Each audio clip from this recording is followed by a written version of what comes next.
मिलजुल के रहते हैं, भगवत कार्य करते हैं, लेकिन कभी कभी परिवार में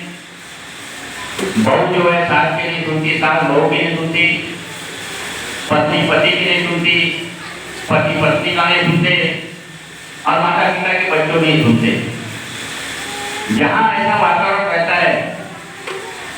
उस परिवार में परमेश्वरी कृपा नहीं रहती,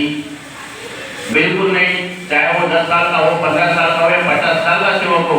उसके परिवार में भगवत कृपा नहीं रहेगी। जो परिवार झोपड़ी में भी रहता होगा, एक टाइम का भी अगर भोजन करता होगा, लेकिन बाबा की शिक्षा को लेकर चलता होगा, उस परिवार में बच्चों के ऊपर में अगर संस्कार होंगे, भगवान अपने आत्मा में ये अगर उनको ध्यान होगा, तो सही में उस कुटी में, उस छोटे से घर में भगवान की उपस्थिति होती है। ऐसे जैसा आप चाहते हो रहने के लिए, मुझे बंगला चाहिए, मुझे महल चाहिए, मुझे अच्छी जगह चाहिए, तो भगवान भी तो चाहते हैं कि मानव भी अच्छा चाहिए मुझे, जिसके पास रहूंगा, जिसका वह सेवक का परिवार भी वैसा चाहिए, मैं जो परिवार में रह सकता हूँ। सीधी सी बात है। यहाँ पे अगर गंदगी होती है, इस गंदी मैट के ऊपर में मैं किसी सेवक को कहूंगा कि सेवक भैया यहाँ बैठ जा, वो सेवक बोलेगा सर आपको दिख नहीं रहा है क्या, वो इतनी गंदी मैट है, वहां पे मुझे आप बैठने के लिए बोलते हो, नहीं बैठेगा। एक आध सेविका को भी अपन बोले कि भाई यहाँ पर बैठ जाओ मैट में, वो भी नहीं बैठेगी, बच्चा भी नहीं बैठेगा। गंदी जगह पे बैठना कोई भी पसंद नहीं करता, वो तो भगवान है। जब हमारे अंतरात्मा में काली कचरा भरा है, अविचार भरा है, बुरे विचार भरा है, तो भगवान हमारे अंतकरण अपने देह में कैसे बैठेगा। अगर भगवान को अपने देह में बैठाना है तो अपना देह स्वच्छ करना पड़ेगा, और वो देह अपन तत्व शब्द नियम के माध्यम से स्वच्छ कर सकते हैं। तो बाबा की कृपा जो है वो सही है, हम सही नहीं है,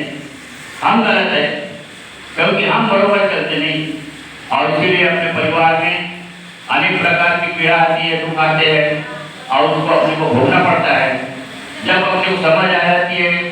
मार्गदर्शक के पास जाने के बाद फिर अपन समायाचना भगवान से करते हैं, कार्य बढ़ाते हैं, तब हमको फिर समाधानी मिलना चालू हो जाती है। तो जैसी गाड़ी का ब्रेक होता है, ट्रेन में ब्रेक रहता है, बस में ब्रेक रहता है, साइकिल में ब्रेक रहता है, मोटरसाइकिल में ब्रेक रहता है, रोड पे चलते चलते कहाँ कितना ब्रेक मारना है वो चलाने वाले को मालूम है।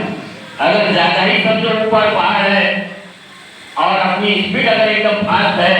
तो वो गाड़ी गिरेगी ही गिरेगी। तो जीवन में चलते समय कहाँ रुकना है, कितना रुकना है, किससे कितना बोलना है, कैसा बोलना है, इन चीजों के ऊपर में अगर हमारा ब्रेक नहीं रहेगा तो हमारी गाड़ी का कभी भी एक्सीडेंट हो जाएगा। कहने का मतलब अपने जीवन में सफलता नहीं मिलेगी, और इस मानव धर्म में आने के बाद भी हमारा उद्धार नहीं होगा। बताने का बहुत सारा है, लेकिन यहाँ पे आदरणीय मंच है, मेरी आपसे विनती है कि आप जैसे सभासदों ने, आप जैसे सेवकों ने हम जैसे इंसान को लाइक समझा, आपने इस नीचे से उठा करके ऊपर हमको बिठा दिया, तो मैं आम धर्म के सभासद, परम पूज्य परमात्मा सेवक मंडल के सारे सभासद गण से और सभी सेवकों गण से परम पूज्य परमात्मा सेवक मंडल के माध्यम से आदरणीय जो ये पैनल जिन्होंने तैयार किया, वो पैनल के जो निर्माता है, निर्देशक है, आदरणीय सम्मानीय बाबा के साथ में बैठने उठने वाले हमारे मानवीय जगन्नाथ सोनू से काका जी,